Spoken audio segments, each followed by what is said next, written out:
Hey everybody, thank you for joining me today. So we're going to be doing this Operation Right Home sketch today, and I've already got everything pre-cut, but you can see here you have 5 strips of 4x1 paper, and then your focal piece is 2x3.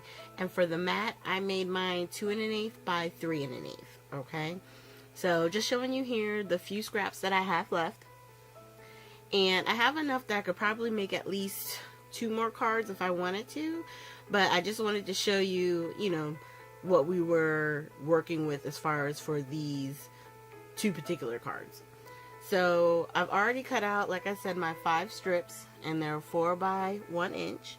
I created a matte piece. It's just in the black paper, and its size is 5 3/8 by 4 1/8, and that gives us a nice like 1/8 inch border around the entire perimeter once you lay down the strips. And I like using my tape runner, my little tape runner, because it allows me time to be able to lift up the paper and move it and adjust it as needed depending on how everything was laid down. And if you don't press it really fast, down hard, then it's easier to pull it right back up. We are using similar stripes as far as I want to say these 2 right here that we just did, the plaid and the solid, and then it starts to change up as you get to the last 2.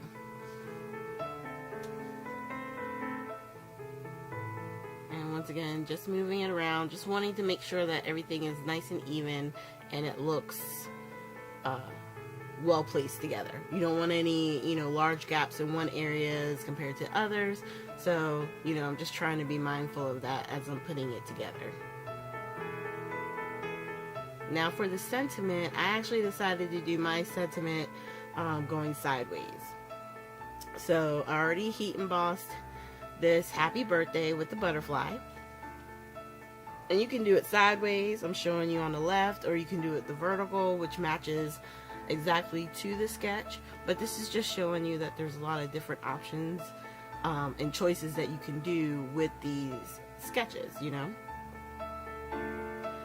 So once we get this attached, I decided that I was definitely going to be doing this one on the side, so it would be a side opening card. I'm going to get some foam tape to put on the back of the sentiment piece just to give it a little bit of a pop-up, and doing the same thing on our vertical card. And we'll get these attached.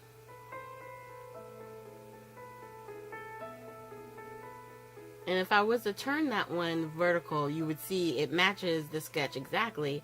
It's just we did a little twist by turning it. And on this one, instead of it going up and down, I just took it horizontal with the sentiment, and it still works. So I grabbed 2 of the Nuvo drops. And on the card with more of the orange and reds in it, I'm using the green. And on the one with more of the green, we're going to be using the red drops. And then it's just important to remember, whenever you're using the Nuvo drops, to make sure that you let these set for 24 hours before, so that way they can harden completely. Because a lot of times they're still soft in the center, and if you hit it or smash it with your finger, it could make all kinds of problems. Now, as a part of this video, I also wanted to make this box, and it's from Fawn. I've cut all the pieces out of brown cardstock, and these are all the pieces that you're going to need. 2 of the big die cut, and on the first piece that you're going to do, which is going to be our bottom, we're going to just fold each of the pieces, or on the fold line, and I'm just using my bone folder to make sure that I get a nice crease.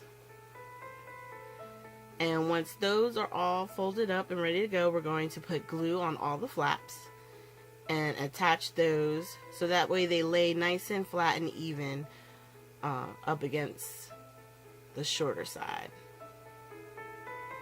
And I'm just using the art glitter glue for putting this box together. Now, right here is probably right when I realized, oh, this card box isn't for your regular A2 size card. I don't know what I was thinking, but we're just going to keep moving forward because I still think it's a really cool idea. So the second one, we're just going to cut all the flaps off, okay? So there's no flaps on the top box. And we're just folding up the edge. And I've already pre-cut the little semicircles out of the lid itself, so that will help taking it on and off. And then the 4 decorative pieces, we're going to put glue on the inside and then line it up against the box to create, or to finish off the box itself. And what this does is it allows for the top of the box to be slightly bigger than the bottom. So that way it'll come on and off easier. So we're just going to do the last 4. Jesus, the last 2. You have to cut 4 when you're cutting them out.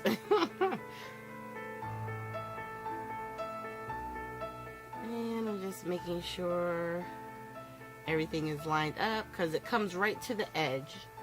To the top edge.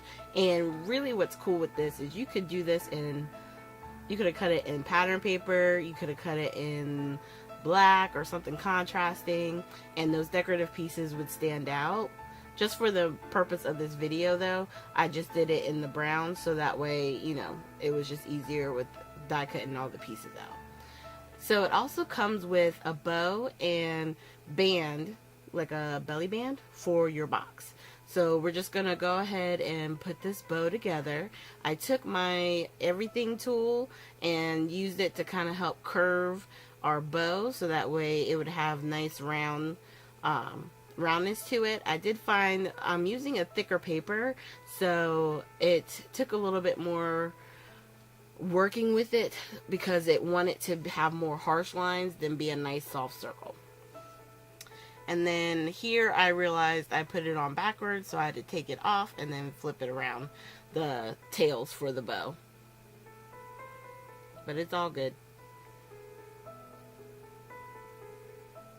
And then on putting the band itself together, I realized 2 things. In order to get it so that way it would come on and off easily, I found that instead of using glue to put down the bow, it worked better for me to use like foam tape or little pop dots to attach to the bow itself, because you're going to see me here struggling with the glue and trying to lay it down and making sure that it's not too tight. It was just easier to use the foam pieces, the double, oh my lord, why is it that words escape you whenever you're doing a voiceover? It's so annoying sometimes.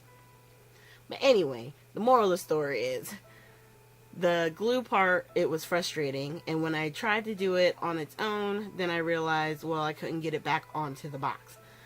So, after going backwards and forth here, as you can see many times, trying to figure out the distance in between so that way, I'm not letting it dry and having to put more glue. It just got to be very annoying. So I finally decided to grab out, I have black, I want to say like foam squares, and I grabbed those. I put one on each side of the open flap.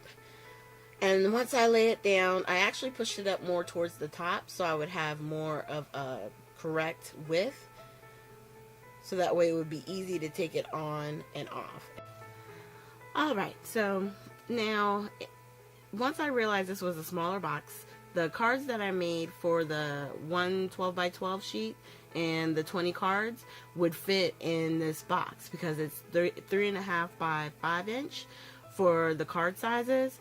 And it fit perfectly. I did remember this box before, but I think for them, this one would work really well. You would just have to be mindful because it's such a small box, you probably wouldn't be able to fit all 20 cards in there if you're using a lot of embellishments or if you're putting envelopes in with it. And then right here I realized that my hands were dry, so I put some lotion on, and I'm just going to close up the box again. So here's a look at the die from Lawn Fawn. It's super fun. It has words on it. There's a lot of different things you can do. Here's a look at all the cards that we've done so far in the fall series, which was really fun. Those were the 6x6 cards. And, you know, I'm just really excited because I'm hoping that depending on how things go, we may start our holiday sketch series next Friday, or I may do at least one more card of the fall, since I think I have enough to do at least 2 more cards, and then that paper pack is done. So we'll see what we can come up with.